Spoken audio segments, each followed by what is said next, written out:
اب اعتکاف کا مقصد کیا ہے؟ اعتکاف کا مقصد ہے کہ رمضان کے آخری حصے میں زیادہ سے زیادہ محنت کی جائے۔ لہٰذا عائشہ صدیقہ رضی اللہ تعالیٰ عنہ فرماتی ہے کہ جب رمضان کا آخری حصہ شروع ہوتا تو رسول اکرم صلی اللہ علیہ وسلم اپنی کمر کس لیتے، ساری ساری رات جاگ کر اپنی بیویوں کو بھی جگاتے، یعنی انہیں بھی اٹھاتے کہ عبادت کرو۔ تو یہ بخاری کی 2027 نمبر کی روایت ہے، اور مسلم کی 1174 نمبر کی، ابو داؤد کی 1386، نسائی کی 2017، ابن ماجہ کی 1768، اور احمد کی جلد 6 کی 40 نمبر کی، حمیدی کی 1087 نمبر کی روایت ہے۔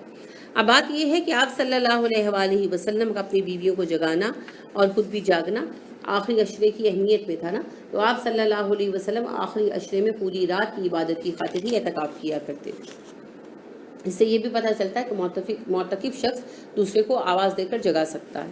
اما عائشہ صدیقہ رضی اللہ تعالیٰ عنہ سے مروی ہے کہ نبی کریم صلی اللہ علیہ وسلم آخری عشرے میں اتنی محنت کرتے جتنی دوسرے دنوں میں نہیں کیا کرتے تھے۔ ابن ماجہ کی حدیث نمبر 1430 ہے، اور مجموعہ صحیحہ کی 2123 نمبر کی حدیث ہے۔ اب دیکھیے کہ آپ صلی اللہ علیہ وسلم اسی ایکسٹرا محنت کے لیے ہی اعتکاف فرمایا کرتے تھے۔ اب اعتکاف کرنے والا معتکف میں کب داخل ہو؟ معتکف وہ بندہ ہوتا ہے جو اعتکاف کرتا ہے، اور معتکف وہ جگہ ہے جہاں پر بیٹھ کر اعتکاف کیا جائے۔ مسجد ویسے تو پوری ہی اعتکاف کے لیے ہے، مگر بندہ اپنی جگہ بنا لیتا ہے نا، اس کے لیے خیمہ بھی لگایا جا سکتا ہے۔ آپ صلی اللہ علیہ وسلم خیمہ لگایا کرتے تھے۔ اس کے علاوہ جیسے آج کل چادریں ڈال دیتے ہیں تو وہ بھی درست ہے، لازم نہیں ہے۔ یہ اس لیے کیا جاتا ہے کہ ذرا توجہ قائم رہے اور بندہ دوسروں سے کٹ جائے۔ تو رسول اکرم صلی اللہ علیہ وآلہ وسلم 20 رمضان کی شام کو مسجد چلے جاتے تھے، اور البتہ آپ اگلے دن 21 رمضان کی فجر پڑھ کر معتکف میں داخل ہوتے تھے، ٹھیک ہے۔ اما عائشہ صدیقہ رضی اللہ تعالیٰ عنہ فرماتی ہیں کہ نبی کریم صلی اللہ علیہ وسلم جب اعتکاف کا ارادہ فرماتے تو نماز فجر ادا فرما کر اپنے اعتکاف کی جگہ میں داخل ہوتے تھے۔ یہ ترمذی کی حدیث نمبر 791 ہے، بخاری کی 2033 اور مسلم کی 1172 نمبر کی حدیث ہے۔ تو بالکل درست ہے، ہمارے یہاں بھی ایسے ہی ہوتا ہے کہ 20 کی مغرب پڑھ کر لوگ چلے جاتے ہیں، تو آپ صلی اللہ علیہ وسلم 20 کی مغرب کے بعد تو خیر یہ گھر آ جاتے تھے، لیکن آپ صلی اللہ علیہ وسلم عشاء کے بعد پھر مسجد میں ہی قیام فرماتے، قیام اللیل کرتے ہیں، تو قیام اللیل کے بعد پھر آپ صلی اللہ علیہ وسلم کچھ مسجد میں ہی آرام فرماتے، اور پھر فجر کی نماز پڑھا کر آپ صلی اللہ علیہ وسلم اپنے خیمے جو آپ معتکف آپ لگاتے تھے، خیمہ جو لگاتے تھے اعتکاف کے لیے، وہاں تشریف لے جاتے تھے فجر کی نماز پڑھ کر۔ تو اصل میں پھر وقت شروع ہوا اعتکاف کا 21 رمضان کی فجر سے، ٹھیک ہے۔ لیکن احتیاط کے طور پر لوگ پہلے چلے جاتے ہیں تو اس میں کوئی حرج نہیں ہے، یہ بالکل مناسب طریقہ ہے۔ لیکن اس سے اصل بات سمجھ میں جو آنے والی ہے، جس کو سمجھنا ہے، وہ یہ ہے کہ اگر کوئی تھوڑا لیٹ ہو جائے، جیسے ہمارے یہاں تو لوگ یہ سمجھتے ہیں نا کہ 20 کی مغرب سے وقت شروع ہوتا ہے، تو لہٰذا اگر کوئی تھوڑا سا لیٹ ہو گیا، رستے میں لیٹ ہو گیا، تو وہ پھر سوال کرنے شروع کرتے ہیں کہ اچھا کیا اعتکاف ہوا کہ نہیں، میں آدھا گھنٹہ لیٹ پہنچا تھا تو اعتکاف ہوا کہ نہیں۔ نہیں جی، اعتکاف کا وقت، معتکف میں داخل ہونے کا وقت 21 رمضان کی فجر ہے۔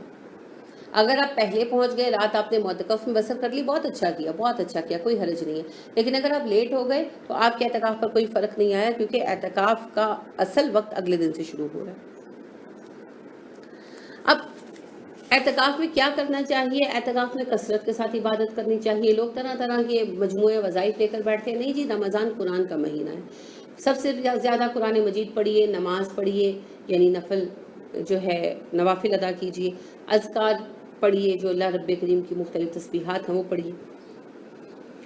اس کے علاوہ آپ کو عملیات اور وظائف اور مجموعہ وظائف وغیرہ کی کتابوں کی ضرورت نہیں، ٹھیک ہے۔ اب اعتکاف کی حالت میں کیا کرنا چاہیے، کیا نہیں کرنا چاہیے؟ جی، اعتکاف کی حالت میں آپ کو پتہ ہے کہ اعتکاف کے لیے آپ انہی چیزوں سے رکے ہوتے ہیں جن میں آپ روزے سے رکے ہوتے ہیں، میاں بیوی کا تعلق نہیں ہوتا۔ اس کے علاوہ حالت اعتکاف میں بلا ضرورت باہر نہیں نکل سکتے، یعنی کہ جیسے کسی کوئی فوت ہو گیا یا کوئی بیمار ہو گیا تو آپ کہ میں عیادت کے لیے چلا جاؤں یا تعزیت کے لیے چلا جاؤں، نہیں جا سکتے۔ اور اگر ایسا معاملہ ہے کہ جانا ہی پڑا، بہت ہی قریبی تھا، کوئی خدا نخواستہ کوئی معتکف تھا تو اس کے بھائی کا ایکسیڈنٹ ہو گیا، اب ایسا تھا کہ ایمرجنسی میں اس کو جانا پڑا، تو پھر اعتکاف ٹوٹ گیا، ٹھیک ہے۔ یہ دونوں چیزیں ساتھ نہیں ہو سکتی۔ لہٰذا کسی دنیاوی ضرورت کے لیے اس قسم کے مقاصد کے لیے نہیں نکل سکتے۔ اما عائشہ صدیقہ رضی اللہ تعالیٰ عنہ فرماتی ہیں کہ جب نبی کریم صلی اللہ علیہ وسلم اعتکاف میں بیٹھے ہوتے تو سخت حاجت کے بغیر گھر میں داخل نہیں ہوتے تھے۔ یہ بخاری کی 2029ویں حدیث ہے اور مسلم کی 997، ابو داؤد کی 2468 نمبر کی حدیث ہے۔ تو بہت سخت ضرورت میں آپ جا سکتے ہیں یا اپنی کوئی چیز منگوا سکتے ہیں، اور بلا ضرورت باہر نکلنے کی اجازت نہیں ہے۔ اما عائشہ صدیقہ رضی اللہ تعالیٰ عنہ نے کہا کہ اعتکاف کرنے والے پر یہ لازم ہے کہ سوائے کسی ضروری حاجت کے مسجد سے باہر نہ نکلے۔ تو یہ ابو داؤد کی حدیث نمبر 2160 ہے اور بہقی کی 321 ہے۔ حضرت صفیہ بیان کرتی ہیں کہ نبی کریم صلی اللہ علیہ وسلم رمضان کے آخری عشرے میں اعتکاف بیٹھے ہوئے تھے، تو میں آپ سے ملنے کے لیے مسجد میں آئی، کچھ دیر تک آپ سے باتیں کی، پھر واپس آنے کے لیے کھڑی ہوئی تو نبی کریم صلی اللہ علیہ وسلم انہیں چھوڑنے کے لیے ساتھ کھڑے ہو گئے۔ تو جب ام سلمہ کے دروازے کے قریب پہنچے مسجد کے طرف سے تو 2 انصاری آدمی ادھر سے گزرے، آپ صلی اللہ علیہ وسلم کو انہوں نے سلام کیا۔ آپ صلی اللہ علیہ وسلم نے فرمایا کہ دل میں کوئی گمان مت لانا، یہ میری بیوی صفیہ بنت ہوئی ہے۔ تو انہوں نے کہا صحابہ نے کہ سبحان اللہ، اللہ کے رسول صلی اللہ علیہ وسلم، ہم آپ ہی پر گمان کرتے، آپ ہی پر شک کرتے۔ تو آپ صلی اللہ علیہ وسلم نے فرمایا شیطان خون کی مانند جسم میں دوڑتا ہے، جس سے مجھے یہ خوف لاحق ہوا کہ کہیں تمہارے دلوں میں وہ بدگمانی نہ ڈال دے۔ تو اس سے یہ پتہ چلا کہ کسی ضرورت کے تحت اعتکاف والا اپنی جگہ سے نکل سکتا ہے۔ جیسے فرض کریں کوئی بچہ معتکف ہے، بندہ معتکف ہے اور اس کی ضعیف والدہ یا دادی اس سے بہت پیار کرتی ہیں، اس سے ملنے کے لیے مسجد میں آ گئی اور اب وہ ضعیف ہیں اور تنہا آ گئی، جیسے بزرگ ہوتے ہیں نا ضدی، نہیں پرواہ کرتے چلے جاتے، تو ان کو چھوڑنے کے لیے گھر تک آ سکتا ہے، لیکن گھر کے دروازے پر چھوڑ کر چلا جائے، اب گھر آ کر اندر بیٹھ کر یعنی 2-4 باتیں نہیں فرما سکتے، البتہ چھوڑ کر جا سکتے ہیں۔ اسی طرح اپنے کسی ضروری کام کے لیے، بہت ضروری کام کے لیے نکل سکتے ہیں۔ آپ ضرورت کی شدت خود جانتے ہیں نا، فرض کریں کہ کوئی ہارٹ پیشنٹ ہے، وہ اعتکاف میں بیٹھا اور اس کی دوا ختم ہو گئی تو وہ اپنی دوا لینے کے لیے جا سکتا ہے، لیکن دوا لے اور فوراً آ جائے اور انتظار نہ کرے، یا اپنا میسج کنوے کر دے۔ جیسے آج کل تو اور سہولت ہوگی نا، موبائل ہوتے ہیں تو موبائل پر کہہ دینا زیادہ بہتر ہے اور زیادہ آسان ہے۔